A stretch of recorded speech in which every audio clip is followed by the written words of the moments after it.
Aspirants क्या आप जानते हैं कि इंडिया अब सिर्फ अपनी वोटिंग सिस्टम में ही नहीं बल्कि अपने समुंदर के गहराइयों में भी एक बड़ा कदम ले रहा है। सुप्रीम कोर्ट ने आधार कार्ड को वोटर वेरिफिकेशन के लिए कानूनी तौर पर अप्रूव कर दिया है, जबकि इंटरनेशनल सीबेड्स अथॉरिटी ने इंडिया को डीप सी माइनिंग का हिस्टोरिक लाइसेंस दिया है, जिससे हम अपने देश को फ्यूचर की एनर्जी और टेक्नोलॉजी में ग्लोबल लीडर बना सकते हैं। So hello aspirants, welcome back to my channel. So आज के वीडियो में मैं आपको दोनों की गेम चेंजिंग डेवलपमेंट्स के पीछे की कहानी समझाऊंगी, जो आपके यूपीएससी और अदर कॉम्पिटिटिव एग्जाम के लिए बहुत ज़रूरी है। तो चलिए शुरू करते हैं आज का वीडियो। सो एस्पिरेंट्स, आज के द हिंदू न्यूज़पेपर में ये आर्टिकल आया है।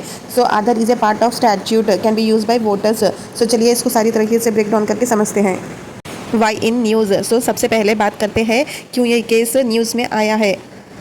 सुप्रीम कोर्ट ने कहा है कि आधार अब एक कानूनी डॉक्यूमेंट बन चुका है, इसलिए इलेक्शन कमीशन इसे वोटर वेरिफिकेशन के लिए यूज़ कर सकती है। यह कंट्रोवर्सी बिहार के स्पेशल इंटेंसिव रिवीजन के दौरान शुरू हुई, जिसमें इलेक्टोरल रोल्स को रिवाइज किया जा रहा था। अब थोड़ा बैकग्राउंड समझते हैं।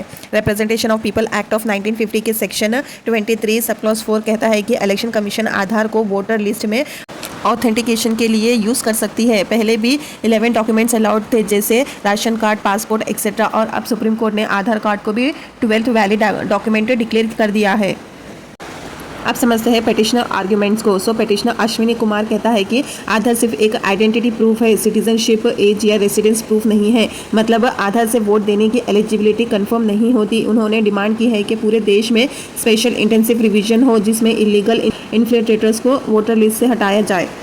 पर यहाँ पर सुप्रीम कोर्ट ने कहा कि आधार एक कानूनी डॉक्यूमेंट है, इसलिए वैलिड है। कोर्ट ने पिटिशनर से पूछा, अगर लैंड रिकॉर्ड्स वैलिड है तो आधार क्यों नहीं। कोर्ट ने इलेक्शन कमिश्नर पर भरोसा दिखाया कि वो सिटीजन्स और इन्फिल्ट्रेटर्स में फ़र्क कर सकती है। इस केस की अगली हियरिंग 7 अक्टूबर को फिक्स हुई है।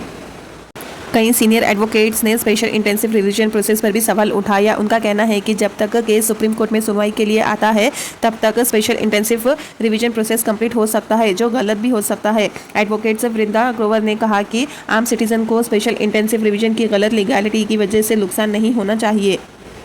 एस्पिरेंट्स के लिए यहाँ पर कुछ इंपॉर्टेंट पॉइंट्स हैं। यूपीएससी एस्पिरेंट इसे ध्यान से समझिए। आधार आइडेंटिटी प्रूफ है, सिटीजनशिप प्रूफ नहीं। Second, representation of people act of 1950 section 23 sub clause 4 कहता है आधार यूज़ कर सकते हैं। इलेक्शन कमीशन का रोल है वोटर इंक्लूजन और इन्फिल्ट्रेशन रोकने का बैलेंस बनाना। राइट टू वोटर स्टैट्यूटरी है, फंडामेंटल राइट नहीं। आर्टिकल 326 अडल्ट सफरेज गारंटी करता है। एस्पिरेंट्स, इस आर्टिकल से हमने समझा है कि आधार का वोटर वेरिफिकेशन में क्या रोल है, सुप्रीम कोर्ट ने क्या कहा और कंट्रोवर्सी क्यों बनी है। चलिए अब नेक्स्ट आर्टिकल की तरफ बढ़ते हैं। एस्पिरेंट्स, क्या आप जानते हैं कि इंडिया ने अब डीप सी माइनिंग के लिए एक बहुत बड़ा लाइसेंस ले लिया है। हाँ, इंटरनेशनल सीबेड अथॉरिटी ने इंडिया को दिया है एक हिस्टोरिक परमिशन, जिसमें हम अपने समुद्र के नीचे के मिनरल्स एक्सप्लोर करेंगे।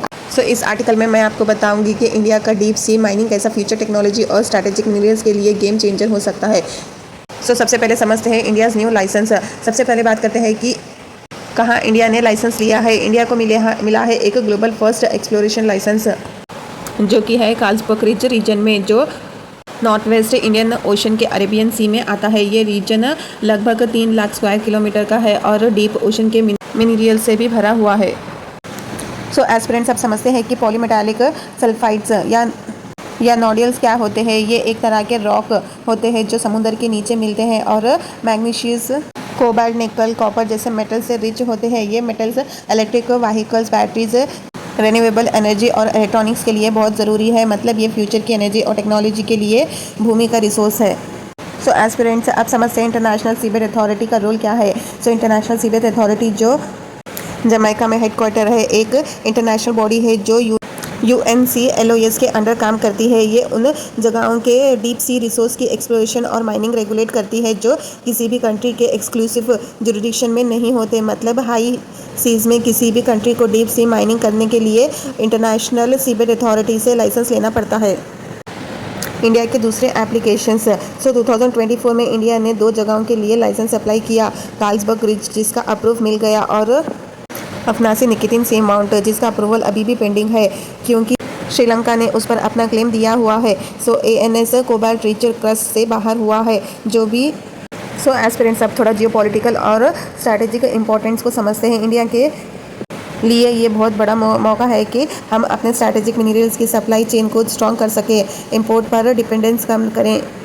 और इंडियन ओशन में अपनी प्रेजेंस को मजबूत बनाए। सो चाइना भी डीप सी माइनिंग में अग्रेसिव है, तो ये एक स्ट्रैटेजिक कंपटीशन भी है। तो एस्पिरेंट्स अब इसके थोड़े चैलेंजेस को भी समझते हैं। Deep sea mining technology, high tech, robotics और सबमर्सिबल्स मांगती है। एनवायरनमेंट रिस्क है क्योंकि डीप ओशन इकोसिस्टम फ्रैगिल होते हैं। जियोपॉलिटिकल डिस्प्यूट्स जैसे श्रीलंका का ANS पर क्लेम और इकोनॉमिक फिजिबिलिटी अभी अर्जेंट है। तो एस्पिरेंट, आज हमने देखा कि इंडिया कैसे अपने डीप सी रिसोर्स को एक्सप्लोर कर रहा है, क्यों ये इंपॉर्टेंट है और इसमें क्या चैलेंजेस है। अगर आपको ये वीडियो पसंद आया तो लाइक करें, शेयर करें और चैनल को सब्सक्राइब करना ना भूलें। मिलते हैं नेक्स्ट वीडियो में।